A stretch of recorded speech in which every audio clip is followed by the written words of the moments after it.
गांव में ईद उल अजहा आने वाली थी। हर तरफ खुशी का माहौल था। बाजार रंग बिरंगी रोशनियों से जगमगा रहे थे और लोगों की भीड़ बढ़ती जा रही थी। कोई बकरे खरीद रहा था, कोई नए कपड़े पसंद कर रहा था। दुकानदार ऊंची आवाज में अपना सामान बेच रहे थे और बच्चे खुशी से उछलते कूदते ईद के गीत गा रहे थे। ऐसा लग रहा था जैसे पूरा गाँव खुशियों में डूब गया हो। उसी गाँव में 3 भाई बहन रहते थे। सबसे बड़ा भाई था मोहम्मद, जो बहुत समझदार और बहादुर था। बीच वाला भाई था उमर, शरारती मगर दिल का बहुत अच्छा। और सबसे छोटी बहन थी फातिमा, जो सबकी लाडली थी। तीनों अपने अम्मी अब्बू के साथ एक छोटे से मगर मोहब्बत भरे घर में रहते थे। वो घर बड़ा नहीं था मगर वह मोहब्बत, अपनापन और खुशियाँ बहुत थी। एक शाम अब्बू घर वापस आए। जैसे ही दरवाजा खुला, उमर खुशी से दौड़ता हुआ आया और चमकती आंखों के साथ बोला, अब्बू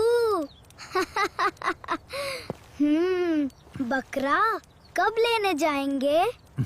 ये फातिमा भी फौरन बोल उठी, और मेरा वाला बकरा सफेद और बहुत प्यारा होगा ना? मोहम्मद एक कोने में बैठा बस खामोशी से मुस्कुरा रहा था। अब्बू ने तीनों बच्चों को अपने पास बैठाया। उनके चेहरे पर हल्की सी थकान थी और आवाज में फिक्र उन्होंने आहिस्ता से कहा, इस साल हालात कुछ मुश्किल हैं बाछोन, इसलिए हमें हर खर्च बहुत सोच समझ कर करना होगा। ये सुनते ही कमरे की खुशी आहिस्ता आहिस्ता खामोशी में बदलने लगी। उमर का चेहरा आहिस्ता आहिस्ता उतर गया। वो धीमी आवाज में बोली, तो क्या हम इस साल कुर्बानी नहीं करेंगे? अब्बू ने नरमी से मुस्कुराते हुए कहा, इंशाअल्लाह करेंगे बेटा। लेकिन शायद इस बार हम बहुत महंगा जानवर ना ले सकें। ये सुनकर मोहम्मद फौरन बोला, कुर्बानी जानवर की कीमत से नहीं, नियत से होती है ना? ये अल्फाज सुनकर अब्बू की आंखों में चमक आ गई। उन्होंने मोहब्बत से मोहम्मद के सर पर हाथ फेरा और मुस्कुराकर कहा, बिल्कुल बेटा। अगले दिन सब लोग मवेशी मंडी गए। वहाँ हर तरफ रंग बिरंगे बकरे थे। कुछ बड़े, कुछ छोटे, कुछ खुशी से कूद रहे थे और कुछ जोर जोर से आवाजें निकाल रहे थे। फातिमा एक खूबसूरत सफेद बकरे के पास गई और खुश होकर बोली, हाय, यह वाला कितना प्यारा है। उमर फौरन हंसकर इसका बोला, नाम हम चांद रखेंगे। ये सुनकर मोहम्मद भी मुस्कुरा पड़ा। मगर फिर जब अब्बू ने उस बकरे की कीमत पूछी तो उनके चेहरे का रंग बदल गया। वो कुछ लम्हे खामोश रहे, फिर आहिस्ता से बोले, बेटा, ये हमारे बजट से बाहर है। ये सुनते ही फातिमा के चेहरे की खुशी आहिस्ता आहिस्ता उदासी में बदल गई। उसी वक्त मोहम्मद ने देखा कि एक गरीब बच्चा दूर खड़ा कुर्बानी के बकरे देख रहा था। उसके कपड़े पुराने थे और आंखों में एक अजीब सी हसरत थी। मोहम्मद आहिस्ता आहिस्ता उसके करीब गया और नरमी से पूछा, तुम बकरा नहीं खरीद रहे? लड़के ने नजरें झुका ली और धीमी आवाज में कहा, ना, हमारे पास इतने पैसे नहीं हैं। हम तो बस देखने आए हैं। ये सुनकर मोहम्मद खामोश हो गया। उसके दिल में अचानक एक अजीब सी कैफियत पैदा हुई। घर वापसी पर मोहम्मद पूरे रास्ते खामोश रहा। उसके दिल में कई ख्याल चल रहे थे। रात को जब सब सो गए तो वो आहिस्ता से अब्बू के पास आया और धीमी आवाज में बोला, अबू, अगर हम छोटा जानवर ले लें तो बाकी पैसों से किसी गरीब की मदद कर सकते हैं ना? सुनते ही अब्बू की आंखें नम हो गईं। उन्होंने मोहब्बत से मोहम्मद के सर पर हाथ रखा और कहा, बेटा, यही तो असल कुर्बानी है। अपनी ख्वाहिश छोड़कर किसी और की खुशी का सोचना।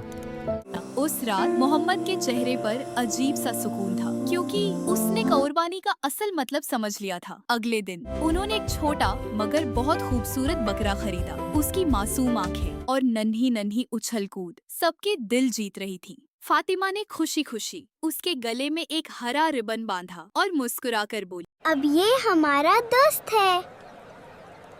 उमर रोज उसे ताज़ा घास खिलाता और उसके साथ खेलता रहता था, जबकि मोहम्मद खामोशी से कुछ पैसे अलग रख रहा था, क्योंकि उसके दिल में एक बड़ा मकसद छुपा हुआ था। आखिर ईद का दिन आ ही गया। हर तरफ अल्लाहू अकबर की खूबसूरत सदाएं गूंज रही थी। नमाज़े ईद के बाद कुर्बानी अदा की गई। मोहम्मद ने मोहब्बत के साथ गोश्त के 3 हिस्से किए, एक अपने घर के लिए, एक रिश्तेदारों के लिए और एक गरीबों और जरूरतमंदों के लिए। फिर उसे वही गरीब बच्चा याद आया जो अपने घर के बाहर खामोशी से बैठा था। मोहम्मद फौरन उसके पास गया और गोश्त का थैला उसके हाथ में रख दिया। लड़के की आंखों में खुशी के आंसू आ गए। उसने कांपती हुई आवाज में पूछा, क्या ये हमारे लिए है?